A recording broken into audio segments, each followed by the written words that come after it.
I went to see a film. I went back to the cinema for the first time in months, and I missed it. I saw 2 films. I saw Puss in Boots, which I'll talk about in the green room, but I also went to see Knock at the Cabin, and that is M. Night Shyamalan. Yes. Shyamalan. Shang-a-lang-a-ding-dong. His latest film. That's the title. I can't ever do his name without going Shyamalan-a-ding-dong. Shyamalan-a-ding-dong. It's just Shyamalan. It's just Shyamalan. That's all it is. Shyamalan-a-ding-dong. Shyamalan-a-ding-dong. Wham bam, thank you, man. Anyway. So his latest film, starring Dave Bautista, Big Boy Dave, Rupert Grint, Jonathan Groff, amongst others, and it's based around a gay couple that have taken their daughter to a holiday cabin. At the beginning of the film, the daughter is it's too woke already. I am out. Gay couples. I can't watch it. I can't watch it. Sick of hearing about gay couples. Disgusting. But yeah, no, lovely. Disclaimer, I'm joking, guys. I feel like sometimes if this is someone's first ever episode and we say this kind of shit, and they're like, oh my God, the bigots. Guys, you don't know me. I'm mince around everywhere. Trust me. These guys have seen me in real life. I'm always floating about. More mince than a butcher shop. Absolutely. It's the dressing gowns that get me. The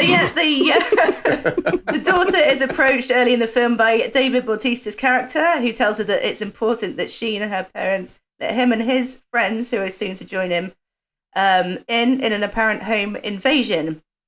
They give them the ultimatum that the family must decide between them who is to die in order to save the Earth from apocalypse. And this is based on the critically acclaimed horror novel The Cabin at the End of the World by Paul Tremblay, which I haven't actually read. I was just about to ask if it is. Mm-hmm. Yeah, I have read it. Yeah, I've read it. It's a sensational concept and good book. Apparently it's brilliant, and I will be downloading it, I think. I went into this quite trepidatiously after Old. Like, I feel like that one cut me deep. Fool me once, Shang-a-lang. Shame on you. Fool me twice, shame on me. He's fooled me many times. Yeah, I'm going to say, Lady in the Water. The Happening. Yeah, The Unhappening. Glass. Yeah, it was good, though. But yeah, no, I actually quite enjoyed this. It's fine. It would have been better, I think, as a short story. And I find myself saying that quite often. But I think if Shyamalan. I think if Shyamalan were to do something like Guillermo del Toro recently did, The Curiosities, like an anthology of short stories, sort of in the style of The Twilight Zone. Because I think maybe sometimes this film, like, the concept is actually pretty solid, but it's drawn out a little bit too much, and it's sort of outstays. This isn't even his concept either this time. Well, so. yeah. Well, neither was Old. Old was Probably based on a helps. comic, I think. Oh, was it? Oh, right. So yeah, I think. But then the ones that Guillermo del Toro did, he didn't write them. They were based on various media. So I think he produced a lot of them, didn't he? Yeah. So if it was just a curation type thing, I think that would work great. 45 minute episodes. Yeah, I agree with you, mate. Perfect. That's why I liked Dark Mirror. Yeah. But it was okay. It was pretty good. It's quite talky, which I personally don't mind. Obviously, I'm a Kevin Smith fan, so I'm used to talky films. Nothing else happening. Yeah. But like I said, it's better than Old. It's an interesting concept, and at some points, I did feel like my heart was beating a little bit faster. It's kind of a thriller, but I wouldn't. It's not scary. It's certainly not a horror like it's advertised. One thing I will mention though, I was going to say the trailer makes it feel that way. Yeah, it's not a horror by a long shot. One thing that does annoy me with his more recent films, because I didn't notice him doing it in his earlier work, is the camera angles. Like there's so many shots where David Bautista's face is filling up about 80% of the camera. And I get it; it's meant to be like an invasion of your privacy. I can see what it represents, but it is just so in your face, and I mean that absolutely, literally, and figuratively as well. He's got a big head as well. He's got a massive fucking great hammy head. Handsome head though. He's got a very handsome head though. It's so wide. Maybe he's been taking lessons from Tom Hooper. Yeah, that's it, innit? some big old face shots on the IMAX. I read that M. Night makes an ill-advised cameo as well. Yeah, he does. He does in all his films. I wouldn't say it's ill-advised. Yeah, it's just a cameo. I can't remember. And I he can't just imagine isn't very what good in it. He's definitely he's in every single one of his films, I think, in some aspect. Yeah. Pretty sure He generally is. does, yeah, but some are more subtle than others, aren't they? He does. No, he stands out like a sore thumb in every single one of them, mate. The one in Old is bad. Can you remember the one in Signs when he goes to that man's house, and it's just M. Night Shyamalan not being very good at acting, saying, "I'm getting out of here.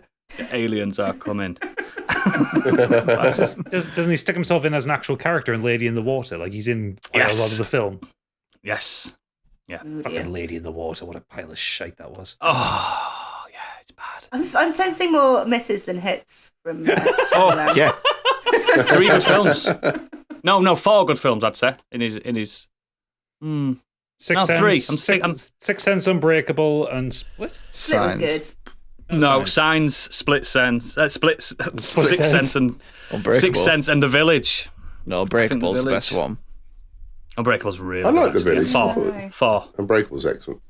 He's got them films though you can only watch once. Yeah. That's the problem. It relies too much on a twist. And actually, there isn't a huge twist in this one, really. I mean, the kind Sixth of... Sense is his best film. If you've seen that, and that's all you have seen, Yeah. then that'll do. Yeah. But this one's fine. You don't need to rush out to the cinema to see it. You wouldn't miss anything by watching it when it's streaming. But at the same time, I hadn't read any reviews of it, and I read reviews when I got back, and it's so divisive. Like I expect probably a lot of his films are, but I've seen some 8 out of 10s, and I've seen 8s and 9s, and I've seen 3 2s. out of 10s. Yeah. Yeah. So I went to see it with Asapel, and we chatted about it afterwards. And What snack did you get? what's that? What snack? What snack did you get? I had a pick and mix. This just shows how interesting that film must be if I'm asking what snacks you've got. I had pick and mix, and I had flying saucers, and I had jelly Nice. babies in it, and a couple of chocolate raisins, Nice. and some fizzy yeah. cola bottles, the really fizzy ones that kind of yeah, got your bang tongue a into little that. bit. Good selection. Good Yeah. selection. Yeah, you've done well there, mate. You've done really well. 10 out of 10 for your pick. And then an icy to drink. Yeah. Oh, yeah. Yeah. You're going to get an icy.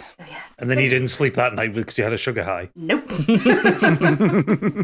But yeah, no, I was chatting to Asapel afterwards, and I enjoyed it. She didn't. It wasn't for her. So just like the reviews, you're gonna like it. You're gonna be warm to it, or you'll probably just hate it.